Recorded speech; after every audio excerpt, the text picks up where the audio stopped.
یہ کہتے ہیں کہ ایک شخص ہے، اس کی عمر 50 سال تھی، دوسرے نے پوچھا کہ یار تمہاری عمر کتنی ہے؟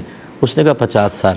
اس نے کہا تم جھوٹ بولتے ہو، تم اوپر والے سے 1-2 سال ہی چھوٹے ہو گئے۔ یعنی ہنسی مذاق میں ایسی بات بولی تو کیا حکم شرع ہوگا؟ دیکھیں، جس نے بھی یہ مذاق کیا وہ دائرہ اسلام سے خارج ہو گیا، اور اسے تجدید ایمان اور تجدید نکاح کرنا لازم ہے۔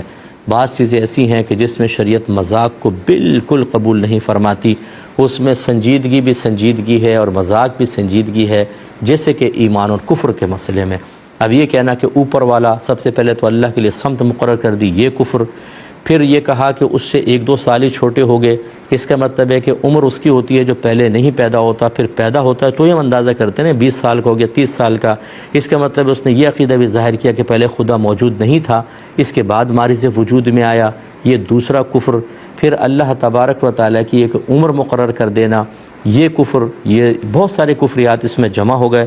اس لیے میں اپنے تمام نوجوانوں سے گزارش کرتا ہوں، اور گھروں میں ہماری بہنیں بھی بعض اوقات بیٹھ کے آپس میں مذاق کر رہی ہوتی ہیں، شریعت کا مذاق اڑا رہی ہوتی ہیں، ایسا ہرگز نہ کیا کریں۔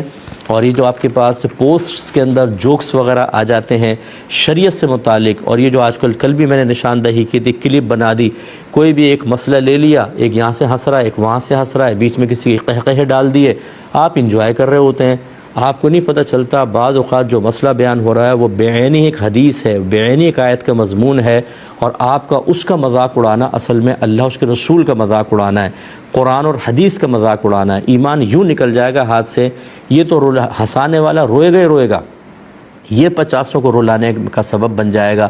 اس لیے آپ ایسی چیزیں بالکل نہ دیکھیں، اور دین کو خدا را کم از کم مذاق سے بالکل علیحدہ کر دیجئے۔